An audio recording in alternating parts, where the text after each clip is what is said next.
All right, thank you for staying with us. We do apologize for the breaking transmission due to a technical glitch earlier on, but we're back now to continue our comprehensive coverage of the governorship election in Edo State. I still have my colleague here in the studio, Gbenga Oreshegun. We are together this morning to look at developments coming out of Edo State. Earlier on, we spoke with Uche, who talked about the fact that there is not 100% compliance with the curfew put in place because he saw a number of persons still moving around, and even there was vehicular movement, although he said that could be as a result of people trying to find their way to their polling units. And he also talked about the weather, that he's hoping that the weather is going to be like that till the end of the day, and let's just wait and see. But the issue about security, also talked about security as well.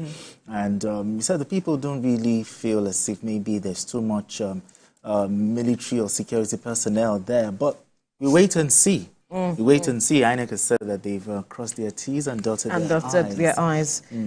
Absolutely. Just to give you a background of this election, we know that there are over 2.2 million people registered, that's registered voters, equipped with their PVCs, who will determine the fate of the 18 candidates vying for the top seat in the 192 wards spread across 3 senatorial districts. Now let's break it down to the demographics for you.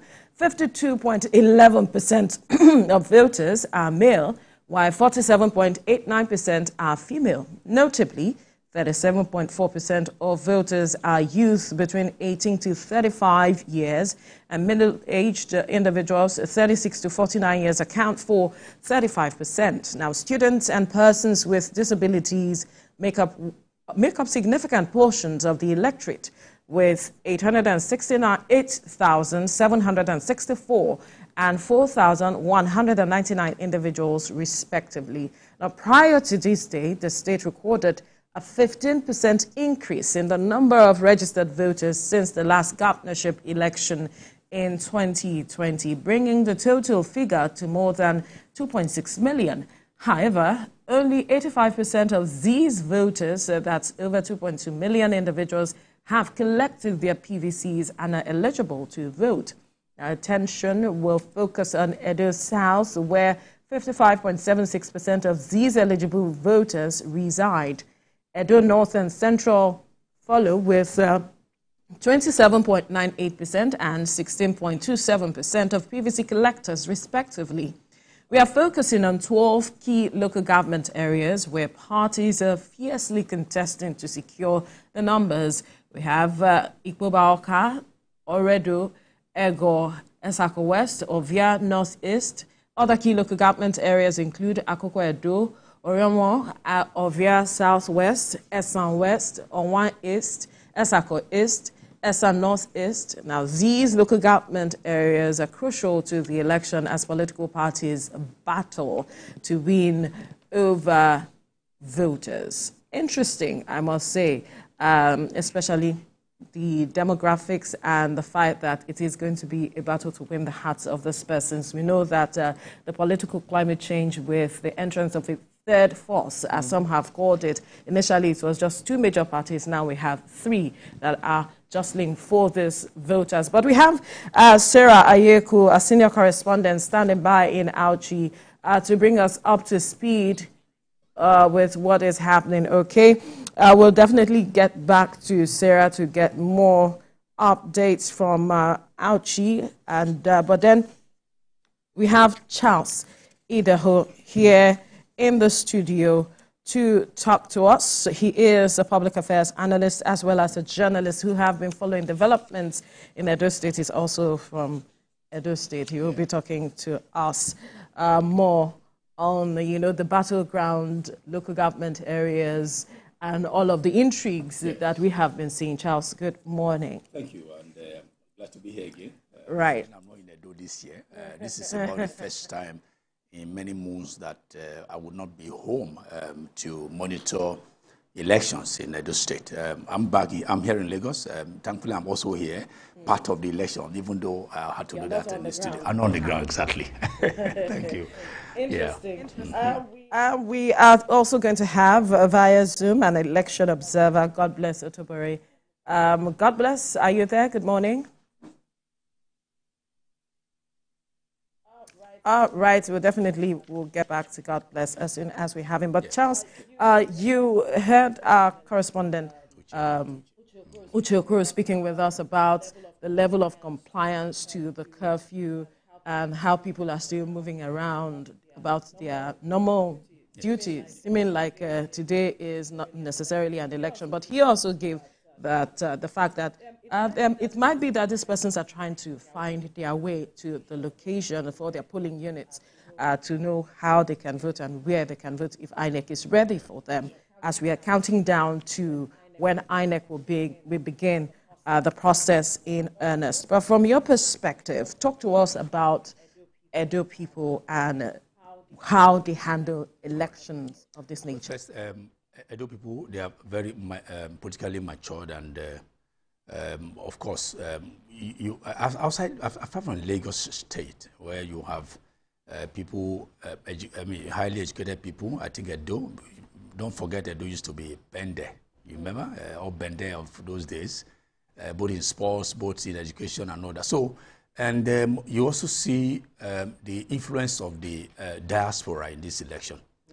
Those people who are in the diaspora, particularly because I'm part of a couple of groups that have been raising support for everybody, not just any of the candidates, to ensure that things are properly done. Because what they said is that they want to see a situation whereby things will work better back home, because so that the people back home will be less dependent on them.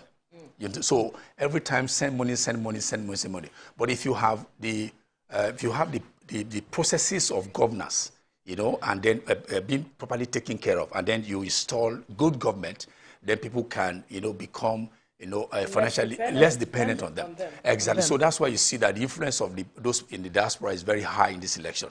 That also, particularly, I can say that also accounted. I can say that is part of the factors responsible for this high level of enrollment of application and all. Because you see that even people, I have a couple of friends, not even a couple, more than a couple of friends, who have transferred their voting to Edo State. All right. Yeah. All right. Let's quickly put a hold on your thoughts as we cross over to Sarah Ayeko, who is standing by in Auchi to bring us up to speed with the situation of things this morning as we count down to the process to begin in earnest. Sarah, talk to us what the mood is like in Auchi. How are the people responding to the fact that there is an election this morning? Are they out and about, or they are still in their bed? It's a beautiful morning, pretty light showers already, just like we experienced earlier today. So it's starting to rain again. And of course, people have said that this might slow down the electoral process. We're waiting to see how that happens, because already from Auchi Polytechnic down to Otaru Junction and some other streets that we've been to, we saw that the residents, that's the electorate, are already setting up canopies for themselves in case of rain. And so we see them setting up canopies, putting out chairs, getting ready for INEC ad hoc staff to arrive the various polling units. And in this local government, Esako West, we're hoping to see 322 polling units across the local government. And this is one of the local governments that will be a decider. That's particularly in the northern part of Edo State.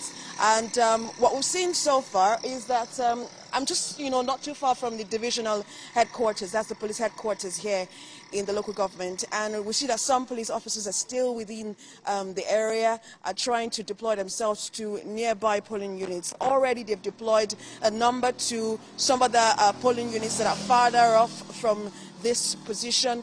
And we've seen also that the major highway, which is the connection between Edo State and Kogi State, has been blocked. It's been cordoned off by security operatives, particularly men from the Nigerian Army. And this morning, before you get an access to this area, that's the main town, you have to show your identification card. You have to be accredited. They have to know that they have to be sure that those who are moving around the city, accredited staff of accredited journalists, accredited essential persons on duty. And so that's what we've seen so far this morning. Last night it was a bit chaotic at the INEC office, a few meters away from here. It was a struggle getting logistics into play, particularly the vehicles, the ad hoc staff.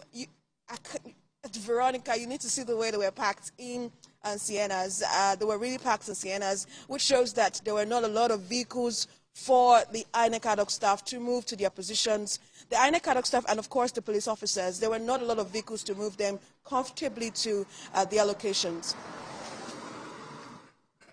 Right, Sarah, we see that the rains are already pouring down, and that's why you're holding an umbrella. But talk to us about the presence of security operatives. From the video that we saw earlier on, we saw some police officials walking down the street.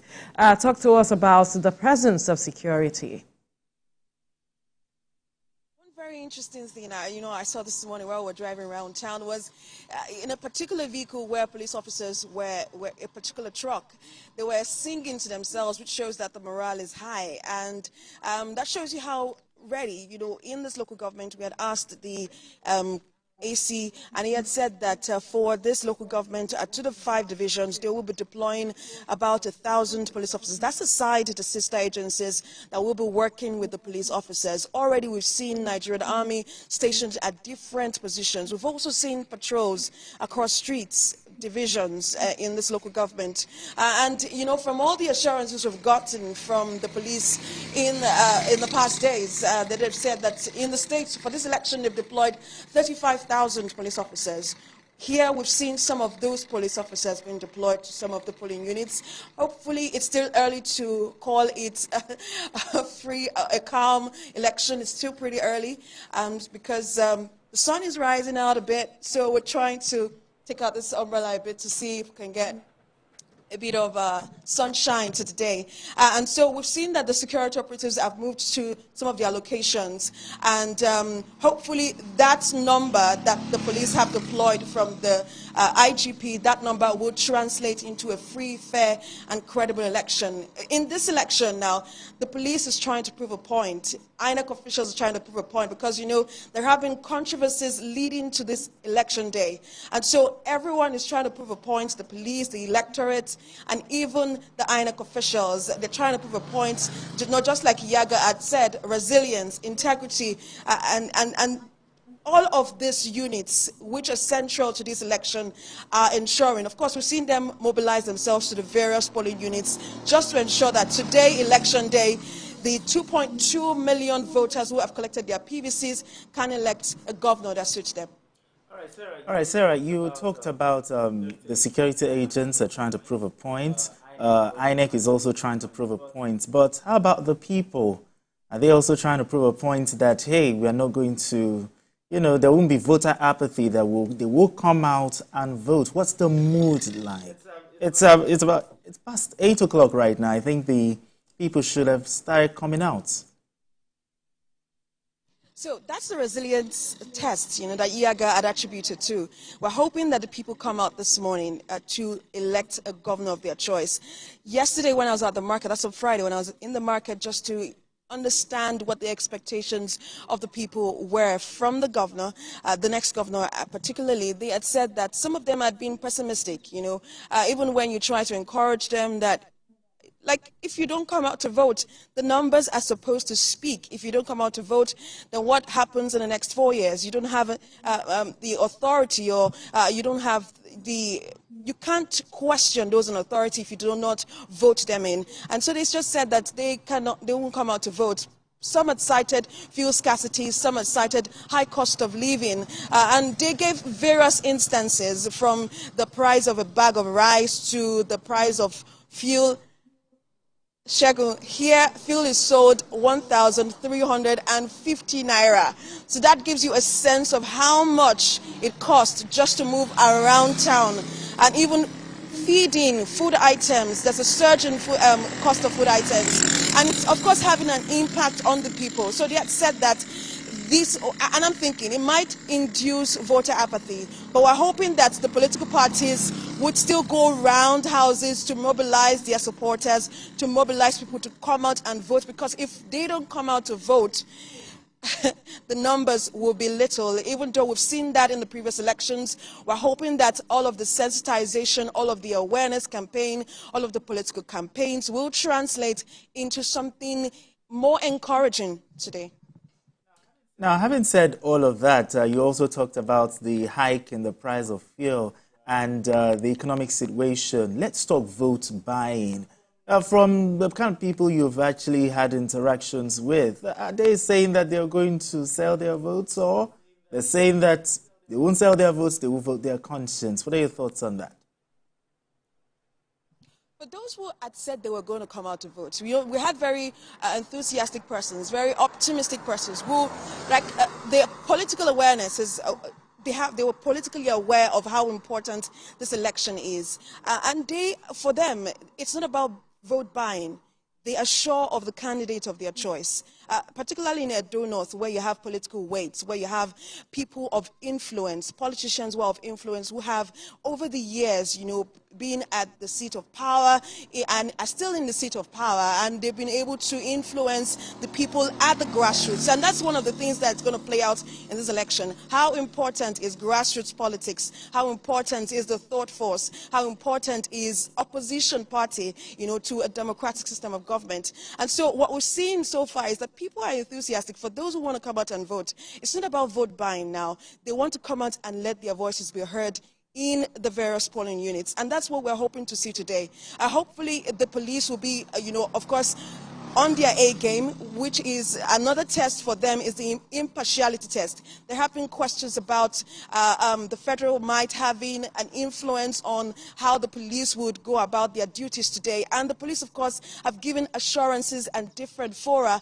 about how important, where they stand, which is on that impartiality stand. And they have also assured voters that even though they see high numbers of police officers, security operatives in various polling units, they should not be scared. The police is there to protect them. The police is there to protect their votes and not to protect any political candidate. And just like there is a law that says that even the VIPs, the escorts for VIPs will be withdrawn from these VIPs 24 hours before election. So we've seen all of that play out. And so the police, of course, have said that they will ensure that they are impartial for this election, which is the point they want to prove for this election. The impartiality test for the police, the resilience test for the electorate. And for the electorate, they are, something interesting we saw yesterday was that there were some unidentified persons sitting before the INEC office, right? They were just watching. Anybody that comes across that INEC office,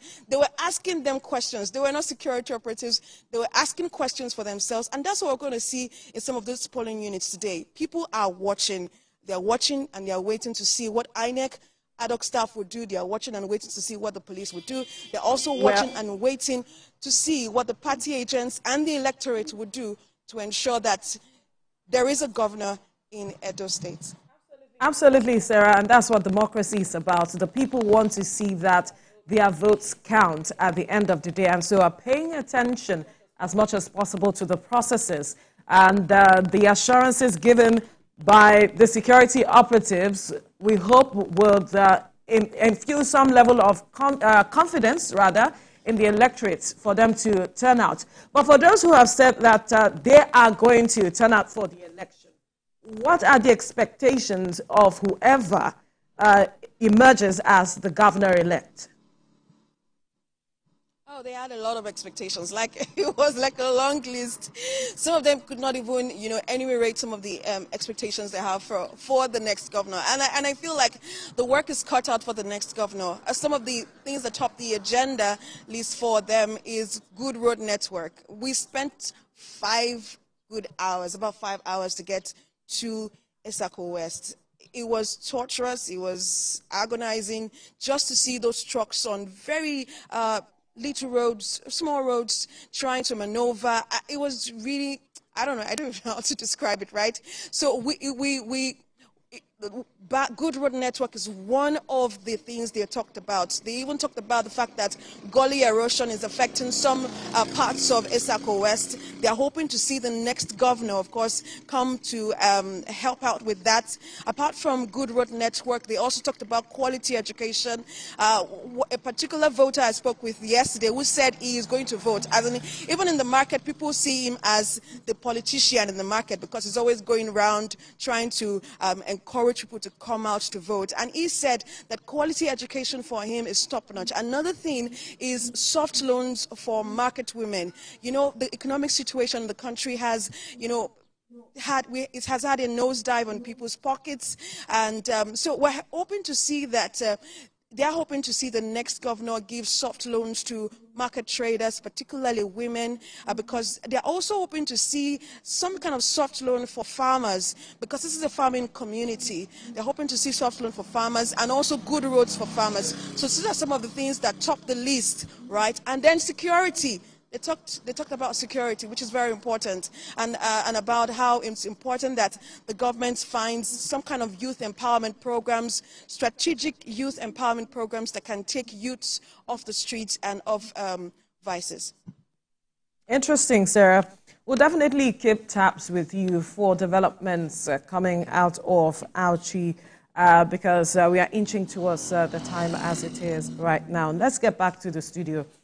Charles Ideho to respond or react to some of the things Sarah has said. She talked a lot about the expectation of the electorate, the resilience of the electorate as well, and then the test for security operative as well as INEC itself. Now, how do you situate all of these things amidst the hopes of the people? Because this election has been tagged one of the toughest in the state. Toughest in, I don't know in what respect people are trying to make a comparison between this and whatever happened in the past.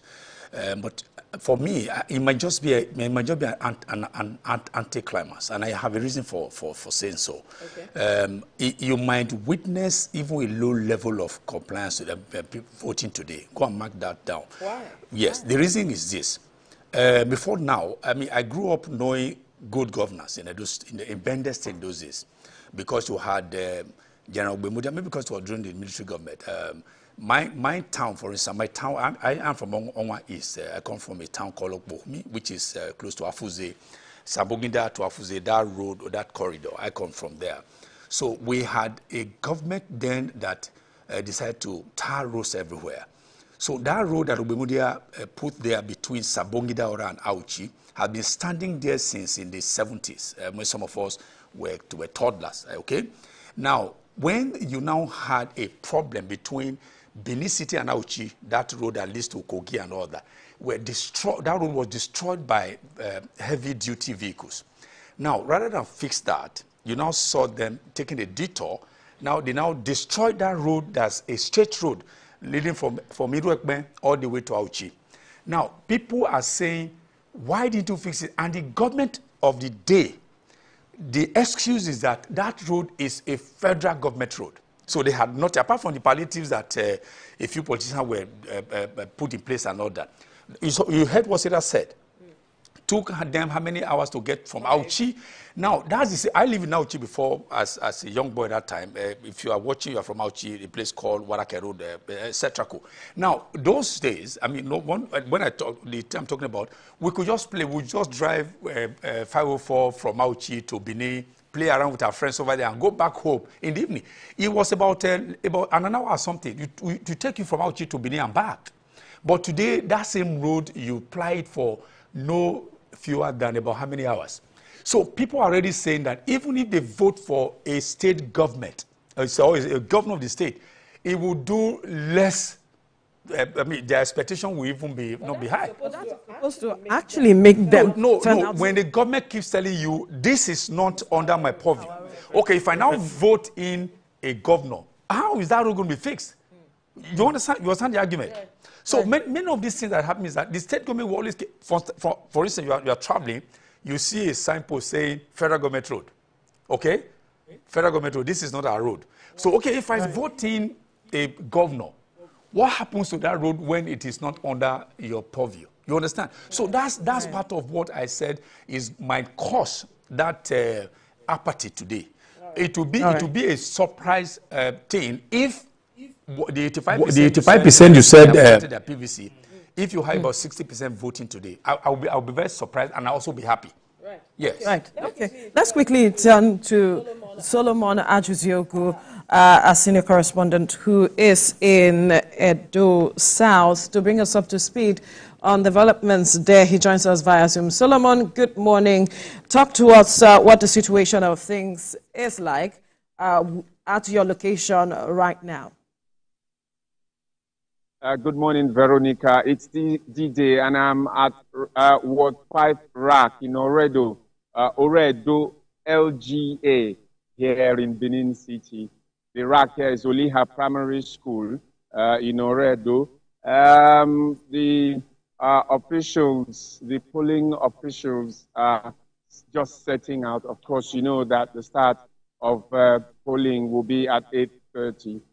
We had expected that they would have moved out even before 8, but then they started moving out at about 8. Well, that's still in good time to be able to meet up with the start of polling. And the little delay there was caused by first the ad hoc staff insisting that, look, they must get their allowance as agreed before setting out. And then the security agents here were very, very, very strict with adherence to the rules. They insisted that none of the vehicles would also move out except the party agents accompanied them, that there is no situation they would allow just one party person, one party official following one of the vehicles, and that is not transparent enough, and that will affect the integrity as far as they were concerned. And so they insisted that no gate will be opened until the party officials agree on the movement and all of it. And so far, it has been going on smoothly since 8. Inside this place, the Oliha Primary School, Ward 5 in Oredo, the polling units are already also setting up here. You can, as we pan round now, you will see the ad hoc staff setting up everywhere, all around the school. The Ward 5 has 45 polling units, and here we'll have in the school as many as, I think, 5 of that in this place, and voters are already waiting. In some of the places we went to as early as before 7 o'clock. Voters were already assembling, waiting for the ad hoc staff to come on and accredit them so that they could start voting. I mean, that is how enthusiastic some people are for this election here in Benin, Edo South. All right, let's talk about security. Their presence, can you feel presence of security officers, in and around that area? Because I can see some persons and also INEC staff, mounting there. So, but the security, what's your opinion of it? Well, one of the features of Nigerian elections is the provision of security, and some people have complained generally that there is over-securitization, that sort of word, of our elections. But that probably reflects the level of political development in the country, and as we go by, hopefully these things will be de-emphasized. But then it is what is required to secure men and materials and to ensure that the elections are also violence and conflict-free. So far in Benin City, particularly where I am at the moment, the security has been top-notch. We have combined security forces, agents, the army, the military generally, the police, the civil defense, the security service, the secret services as well, joining hands together. Most of the roads have been cordoned off, even though I had observed that very early, even at the time the curfew set in 6 a.m., some commercial bus drivers were making brisk business, breaking the law and moving around town. But by the time we were approaching the rack, the security guys, the soldiers had set up barricades along the road, turning back every bus and every vehicle and every car that shouldn't be on the road. And There was nothing they could do about that. Even for those of us who are journalists, you have to do proper identification before you could even get access into the rack or into location. So far, we'll say it's been good. It's just the start of it. We'll monitor things as they go, but security has been fantastic because we even scouted some of the voting areas, some of the racks yesterday. Already, security was all over the place. We went to the place, Idia College, along Iyaro, at Iyaro, and the Ministry of Education in Ward 6, where some prominent individuals and party candidates will also be voting. And the security guys were already there, set and ready, and they were not allowing access into the area until the arrival of materials. You know, so that shows a high level of compliance so far in terms of security. Solomon, I'm wondering if you were able to speak with those who came so early to get registered and cast their ballot, what the motivation is for them, and what they are looking forward to at the end of the day, especially the process. Well, they were excited. It's not about a particular motivation, as it seems, but they were so excited to want to cast their votes. Maybe this provides a new opportunity, but it was amazing to us as well. When we even got as far as Ihogbe Secondary School, where we were like the first to arrive, kind of. And while we were still asking, the people there, the people around the area, came there to witness the opening of the gates by the security, by the gateman at the school to open up the place. And the voters were already there. Even some stood on the street waiting and wondering why the INEC officials have not arrived. You know, so maybe it's a sign that this will be, there will be a higher turnout than we saw last time. 37% was just the turnout last time in 2020. Right. Maybe we will see something in the region of what your guest there was just talking about, Charles Ideho. We hope that the Edo people will turn up in large numbers to cast their vote and to make a choice that to pick a candidate or to elect a governor that will truly reflect their choice. Right, and as you were speaking, we see INEC officials arriving with necessary materials to set up and ensure that the process begin in earnest so that the people can also, who have been waiting, can be registered and every other thing put in place for them. Now, there is the question of if they made preparation for rainfall, that concern. I wonder if you can see anything that shows that INEC is prepared to ensure that the process is not interrupted in any way, even if it rains. Well, you can see the makeup of the schools here. One feature of at least Benin City that I am in and Edo South is that the schools are well laid out. These are not just ramshackle schools. This is a primary school, a school built as far back as 1954. And you can see that here, the polling officers don't have to worry about being in the rain at all. They extended the shootout of the schools are well laid out in such a way that the officials and the voters can stay right under the shade of the shootout of the school, with a corridor, a veranda where people can hang out even if the rain comes. So you can see that the school is well laid out and they wouldn't have to worry about the rain, because it seems that most of the places that will be used for voting are the schools. Idia College is a school. The Ministry of Education is a newly built, a newly set up environment, very, very beautiful, where one of the candidates will be voting. And we've gone around to most of the centers. They are schools and they are well laid out schools. We hope that, the rain won't be a problem as well. All right, still going back into the issue of vote buying. Some of the persons you interacted with, are they ready to vote their conscience, or they're ready to sell their votes? And also, some of the persons you interacted with, do they have that trust for the electoral umpire for fairness and integrity in this regard? Well, you know, the democratic process is a process. You cannot win the lottery jackpot except you buy the ticket. If you say you do not trust the electoral process and you do not vote, then how do you affirm your trust? So as it is, first, the people are enthusiastic to vote.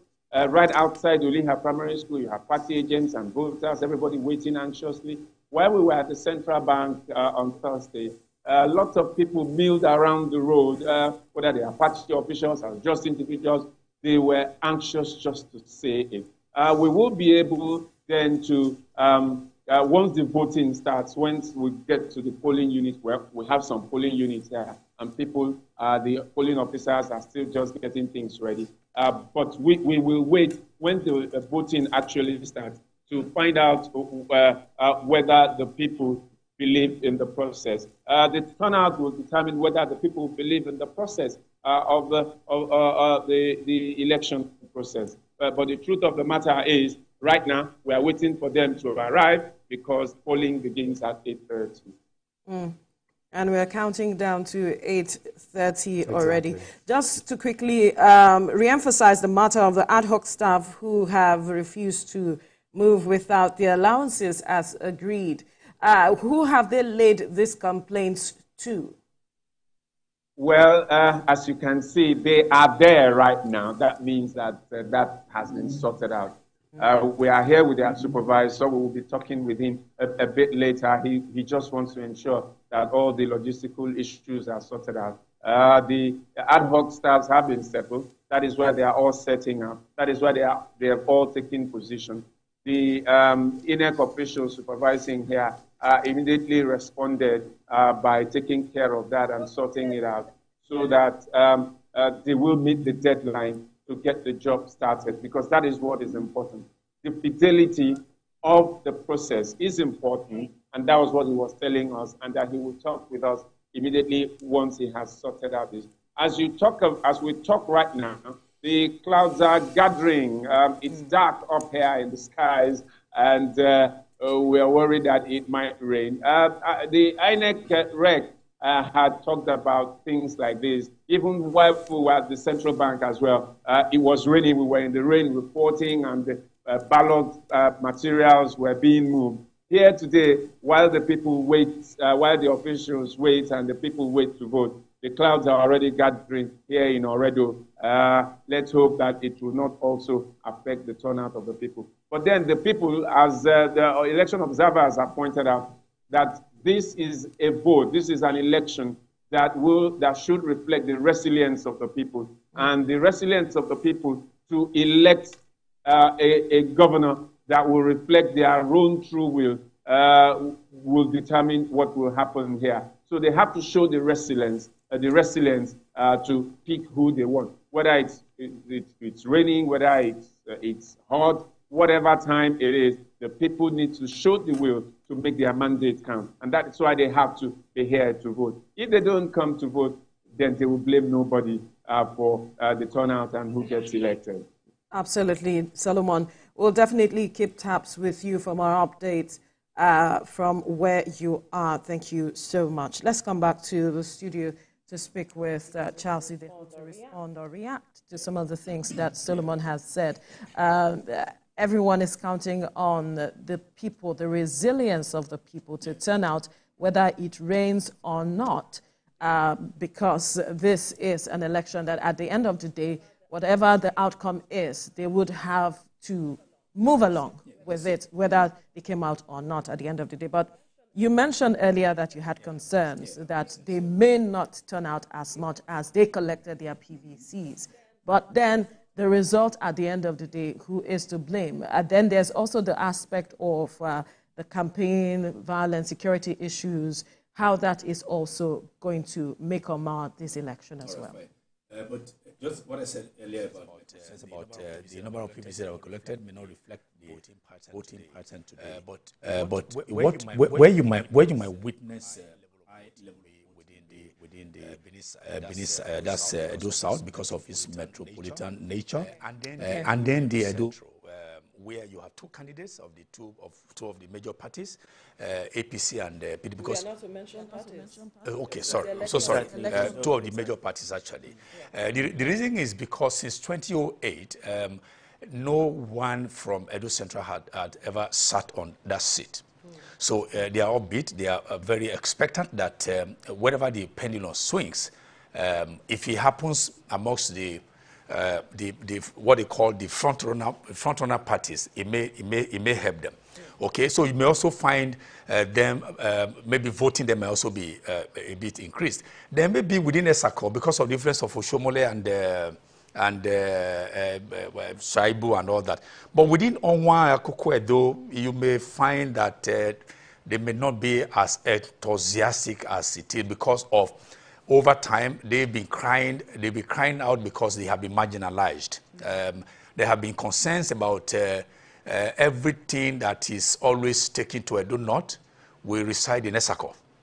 Leaving the Onwa man out, leaving the Akoko Edo man. So some of these are the factors that may shape the elections within those areas. But in total, I think there might be a marked difference between this and 2020. I actually witnessed because I was almost everywhere. Though I was based in Benin then during the election.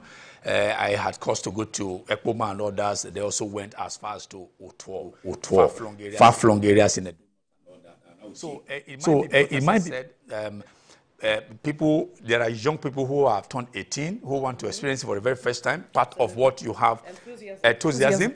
And there have also been people who are who reside outside Benin City, outside Edo State, who have said, I know one or two persons who have decided to transfer their voting to Edo State and others. So those people also, they want to also have a say in what's happening. So this might be part of what you might say as the positive side of the voting. And then you also remember I mentioned about the diaspora influence as well. People say, okay, why don't you just get this government right so that it can have depend on us less? So these are going to be like a conundrum. What is going to be forming or shaping the voting today in Edo State? But as I said, I personally will be happy and I'll be shocked if you get 60% of the voting in comparison to the 85% people who collected the PVC. Yes.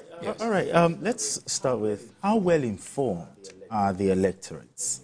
Okay, because many of them will say they will just vote. They still vote based on tribal lines, based on politics, based on ethnicity, based on religion. How well informed? And also, what do you think the people of Edo should be looking forward to in terms of leadership? Okay, well, let me say this, that Edo is a very unique state in terms of those things you mentioned.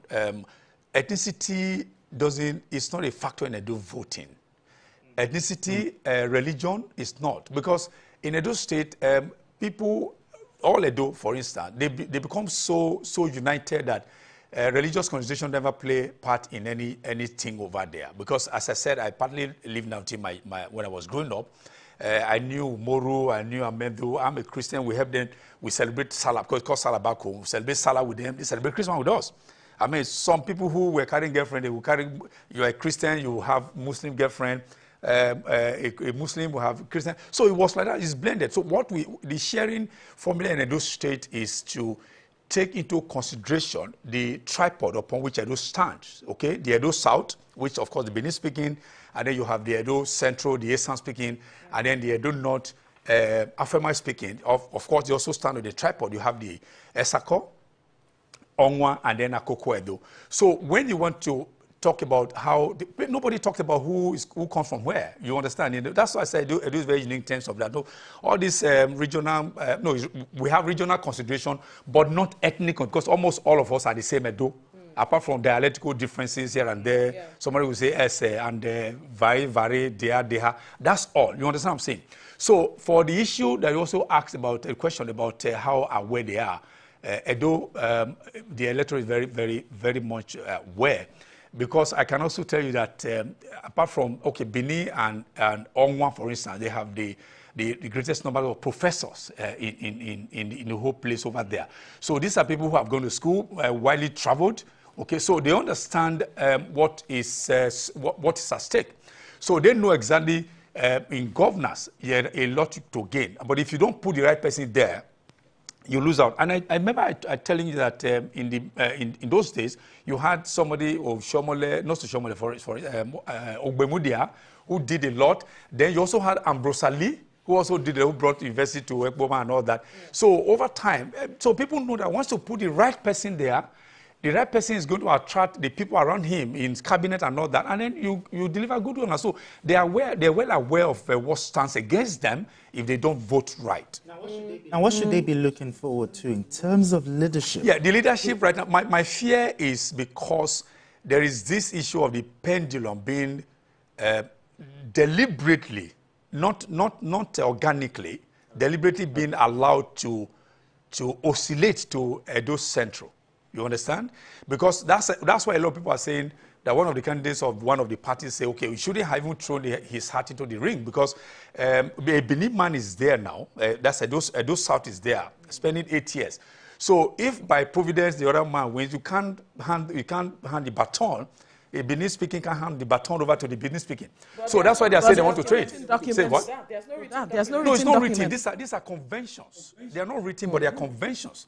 Even the issue of power rotation is not also written anywhere in our constitution. If you check all the body of laws in Nigeria, whether it's the National Constitution as amended or the states' edicts and all that, you will find where it is written that power must rotate amongst the zones. It's not there. Is it an agreement between a few? And the agreement is party-based, but all parties appear to have taken that as a convention. Yes. So that's why you see when, in Lagos, for instance, you also have this pendulum swinging oscillate between Christian governor and Muslim governor. It's not also written. Oh, a Christian was there for 8 years. It must be a gentleman's agreement. But that has changed. It's changing. Why is okay? Let the best man take it. So don't let the field be open. Why should I be restricted because of my religion? Why should I be restricted of where I come from? What democracy is about? Democracy again, but again, in a do, for instance, as I said, if you allow democracy to play full course, then the man from my place, Onwa, for instance, may never aspire to be governor. The highest we've ever gone is a deputy governor under Oyegu. We have Reverend Peter Obada. Then Akoko Edoma will never. ESA command may or may not. But Benin, the Benin speaking. Your popularity. No, it's not popularity, no. Because, I said something about the metropolitan nature of Edo South. Yeah. That's where you have the Igbo traders, you have other people who are known as those. So the preponderance of all these people pouring into Edo State makes the Benin, that's Edo South to have more, you heard about 57.something% compared to my place 27.something, and then Edo Central 16.something. So how can you compete with somebody with 57%, somebody having 16%? So that's why this gentleman agreement is very important, so that everybody can have a say, everybody can have a feeling that they are part of the cake. So not just when you say, okay, leave it to the plane on the playing field. Benin speaking, that's Edo South will continually be at the helms of affairs, which of course will not bode well for everybody. All right, it is past 8:30 already, and we are counting down to the process and monitoring it. But then again, what has been brought to the fore is the integrity of INEC to be able to handle this process seamlessly, transparently, and to ensure that it is free and fair, to the extent that some parties have said that if this election is not properly conducted, they will reject the outcome. One is wondering what properly means, but from your perspective, what would be a proper conduct of this election such that the outcome is acceptable to all and it seems to be transparent, free and fair? Well, in fairness to INEC have also done their best at units and the voting period. But usually it is when you talk about counting of votes, you're taking votes from the polling stations to the collation center. That's where the problem is, okay? I can also make a prediction here that the outcome of this election, the person or the candidate who is going to be declared winner later will not be decided by, not saying will not, may not be decided by the electorate, may also end in court, as it has always been in Nigeria, because politicians have a way of always contesting them. You know why? Because all of them think they are the rightful Or they, okay, for instance, one party will say, has a chance, exactly. But then, Yes. please just hold your thought. Okay. We have a correspondent, Iken, who will be speaking with us or bringing us up to speed with developments from Ewohime Eastern South East local government area of Edo State. Iken, good morning. It's good to have you join us this morning and quickly bring us up to speed with the developments there. It's past 8:30. Has the process begun where you are?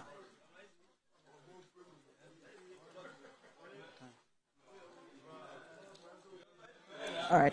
We'll get back to Iken as soon as he can hear us. But back to you, Chas.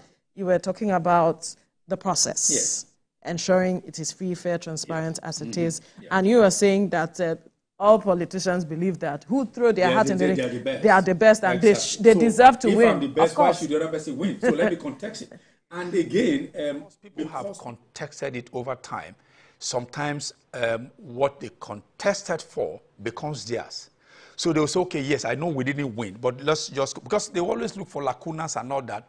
And then sometimes certain things will happen which we might not mention on TV. The pendulum swings the way. So let's go try it. Whether or not it's our turn, let's go try it.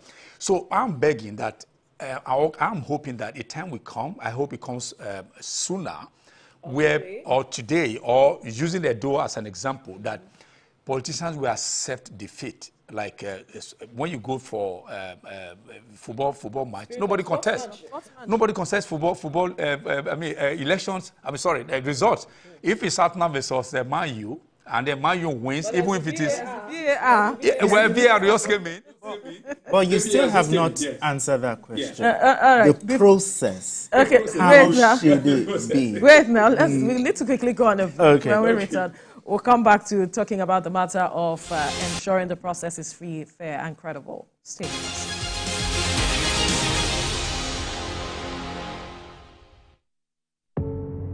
Doubt and fear doesn't occur at the canvas, it shows in the canvas. It shows the conation of raw earthen material slabbed, stroked, and molded at a pace provided by the doubt and fear. Every move way in the struggle of one to the other, merging the past to the present, brushstrokes of colors seen but not known. For when the wailing stops, the pieces settle down in abject beauty, erected for a century of a century. Speaking, advocating, protesting as the arts are meant to be.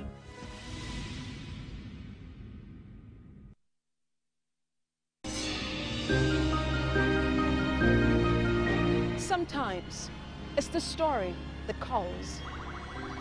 At other times, the people just want to be heard. School, I need students, but I need teacher. Can't continue like this.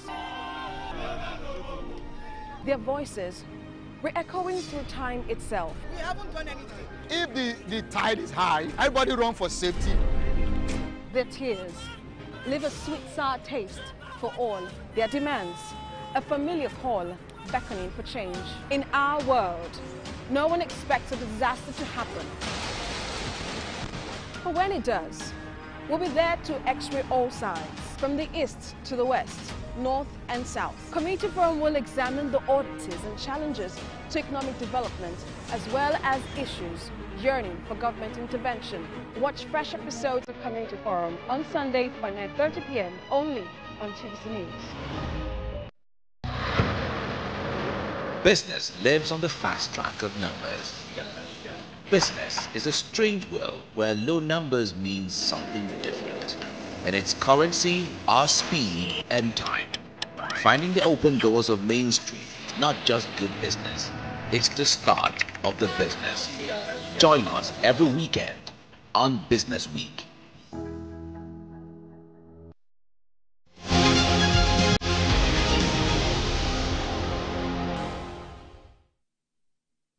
Thank you for staying with us. We are still monitoring developments out of Edo State, as today is the governorship election, and we have our correspondents scattered across the state to bring us up to speed with developments there. And we still have our guests in the studio, Charles Ideho, speaking with us with regards to how events are unfolding there.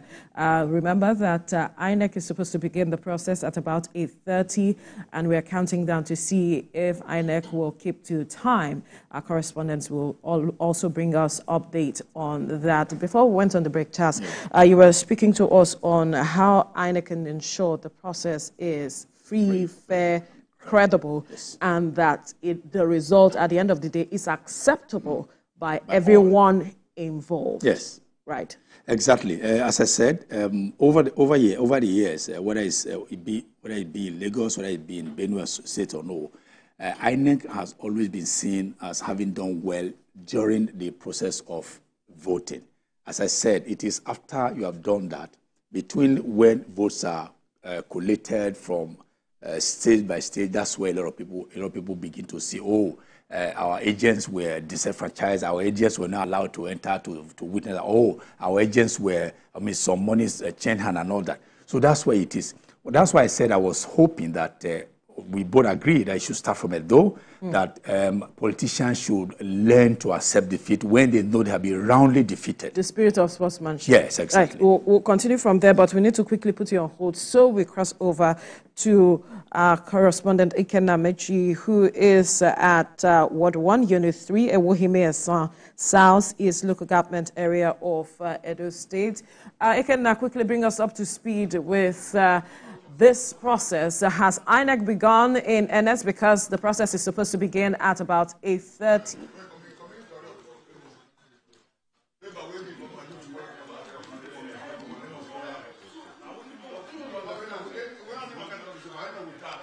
Good morning, Veronica. We are right here at the Skills Acquisition Center in Adaz Unit 3 of Ward 1 in Ewohime. That's in Esan Southeast, where one of the candidates of a leading political party will be coming to exercise his franchise. And I will tell you that it's about 8:46 a.m. this morning, and there's no sight of any INEC officials.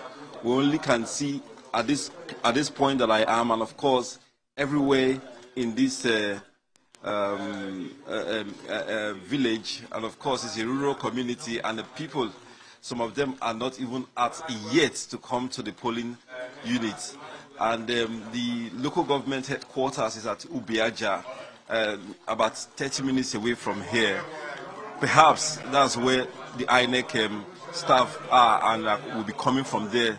But it's quite unfortunate that by 8:46 there's no presence of any INEC staff, and the people are not even here to actually exercise their franchise. You just have a few people, security operatives, all around the city and in polling units, waiting for the INEC officials to come so that the process will begin in earnest.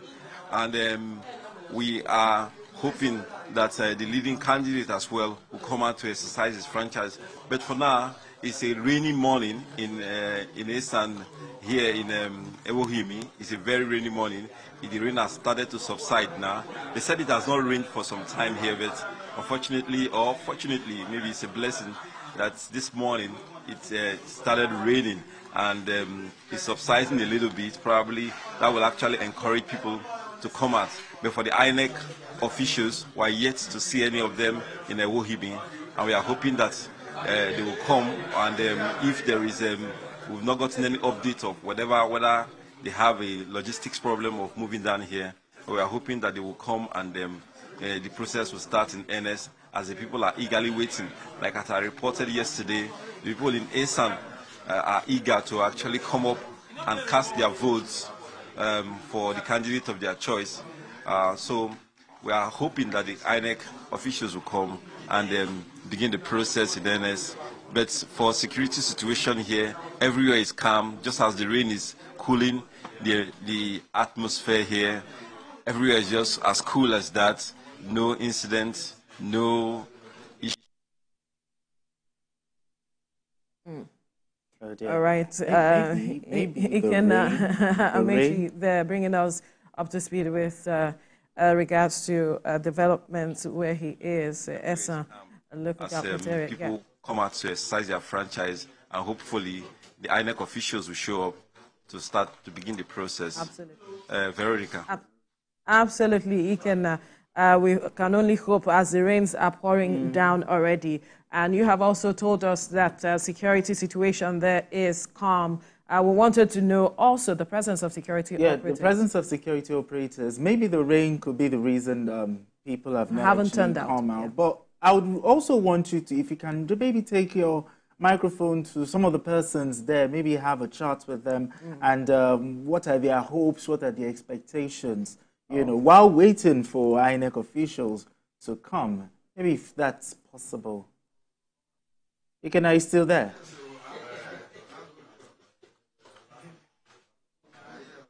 Okay. All right. Yes, I'm here. I actually can hear you faintly. Okay, so I said something earlier. I said that maybe the rains could be the reason people have not actually come out. But I would love for you to, maybe if you can show us some of the persons there, have a chat with them so that we can hear. I can faintly hear what you're saying. Okay, so if you can hear me, he is saying that if you could just speak with the persons already present at the polling units to know if I can what their expectations are of the process and at the end of the day, the results.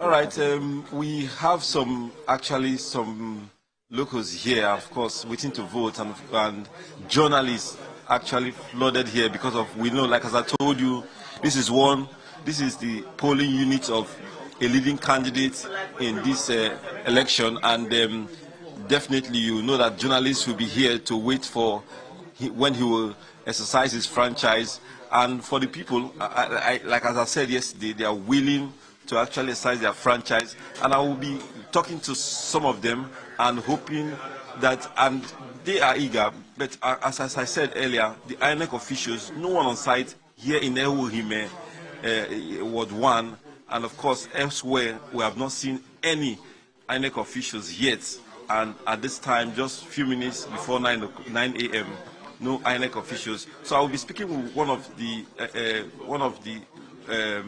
electorate who is here to actually exercise his franchise, and let's see what he has to say about the process, and of course why the Independent Electoral Commission officials are yet to actually show up to begin the process of voting and accreditation and voting, and of course the other process that follows.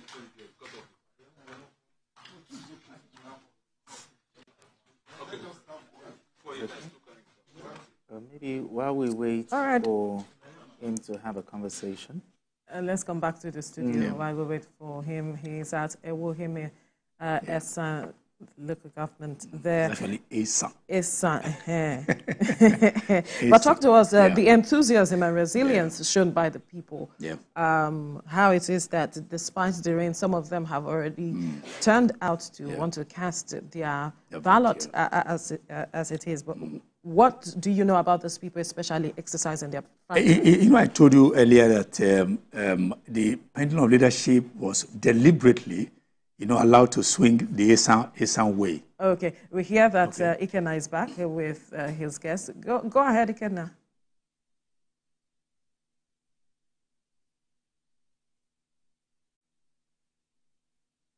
Okay.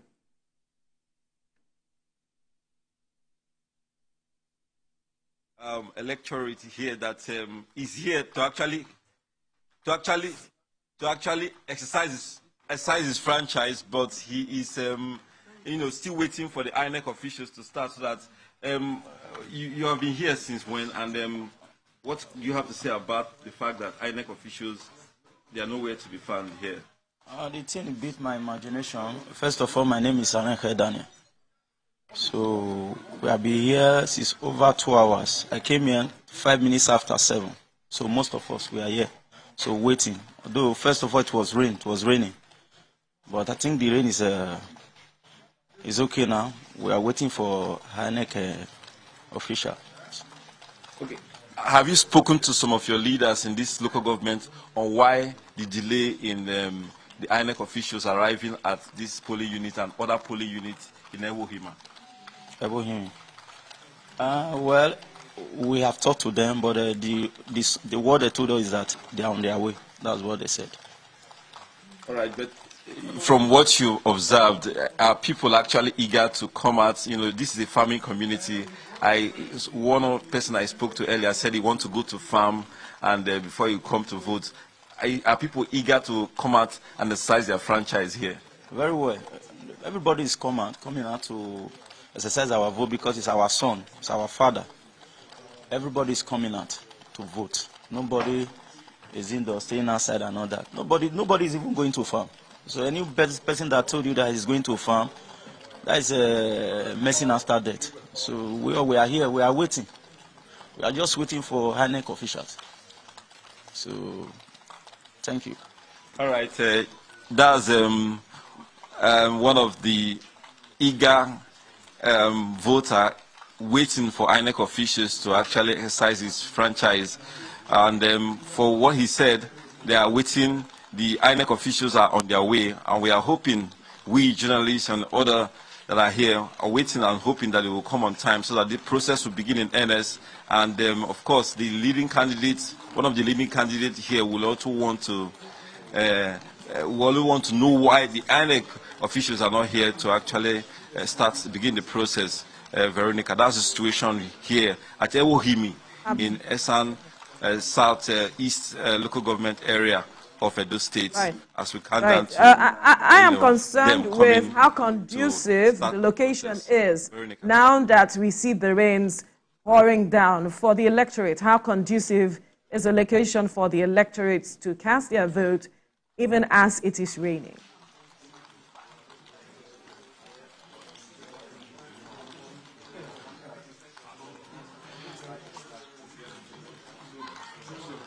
Well, the place is not too far from the town, and of course, you know, the rain probably has actually subsided, and people will definitely not be saying because of the rain they are not coming out.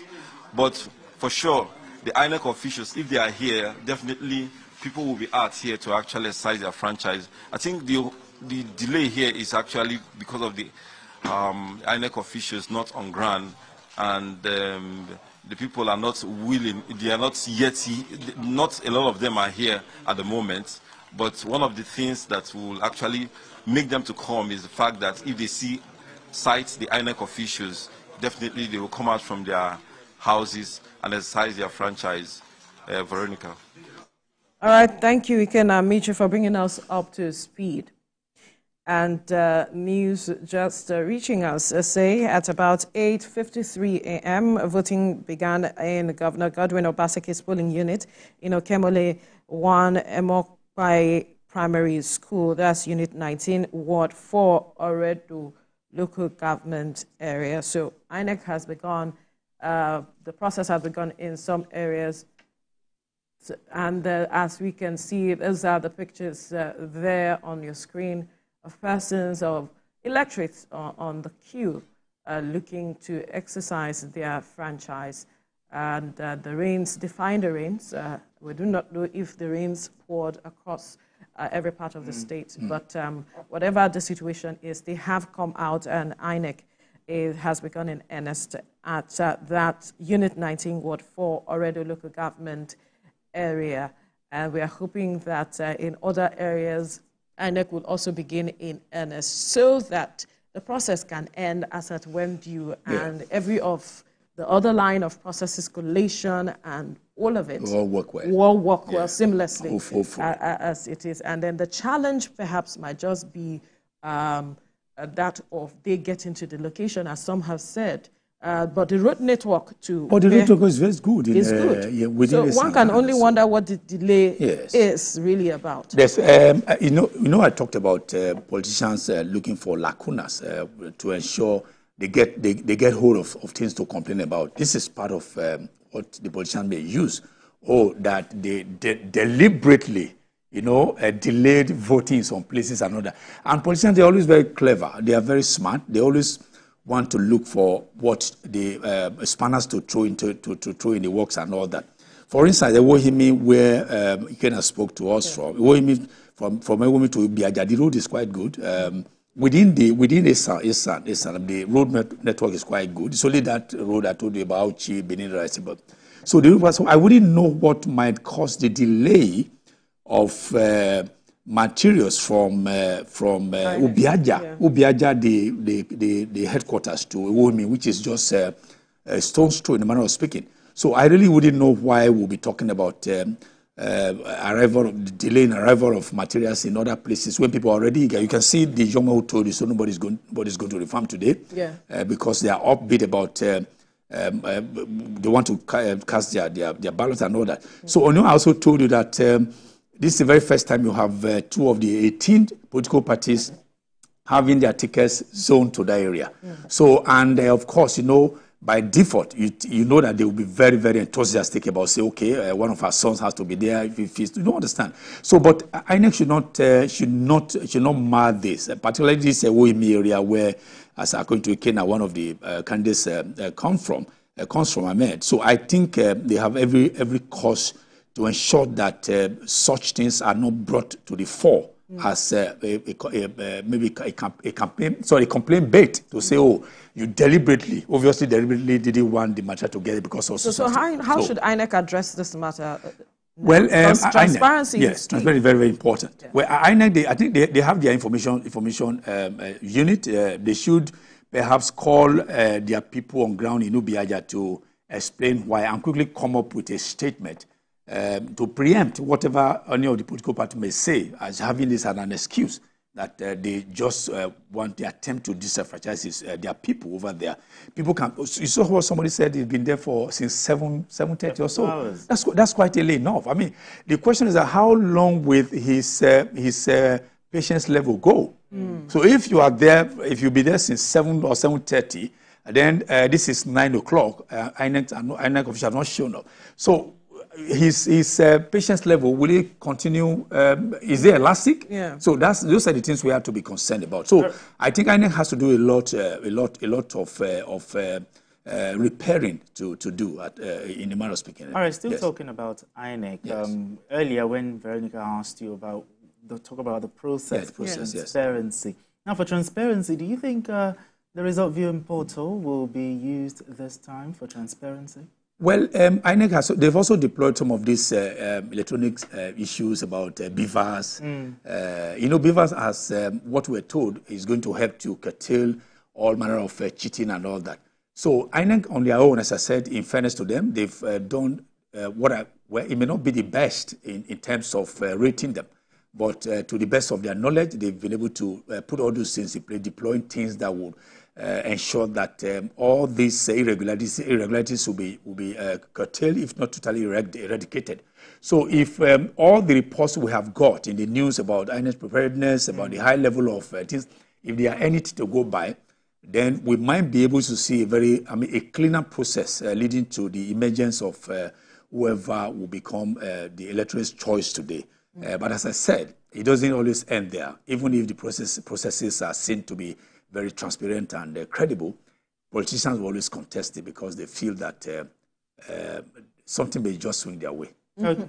All right, let's also look at manipulation. Yes. At the polls. Yes. Okay, money politics. Yes. Do you think it's going to be, it's going to play out in this regard? Talk about vote buying, vote selling. Should EFCC, now that I heard that EFCC is everywhere, that's what I learned. Do you think they should start arresting some persons who, sometimes I ask that question, who gives the money and who collects? Who is the most guilty, or are they both guilty, or what are your thoughts? Well, vote buying has a macro level and a micro level. Oh, tell me. Yes, of course. I mean, I told you I've been part of the process for a long time. You have vote buying that is on the macro level and vote buying on the micro level. Macro level has to do when politicians try to use money to induce people who are being charged with responsibility of amassing results. Then the micro level is where you put money in a loaf of bread or you get somebody a cara to say, take this and all. That's the micro. And that one is being addressed. So it's the macro. That's where you have the challenge, because of somebody somewhere, large amount of money is given to this person, which person can resist. And if you see them... You think EFCC will be up to task? Well, I hope EFCC is able to do that, because these people they are smart, and then they have their network everywhere. Absolutely. Yes, we need to quickly go on a break. When we return, we'll continue our conversation right here in the studio. Stay with us.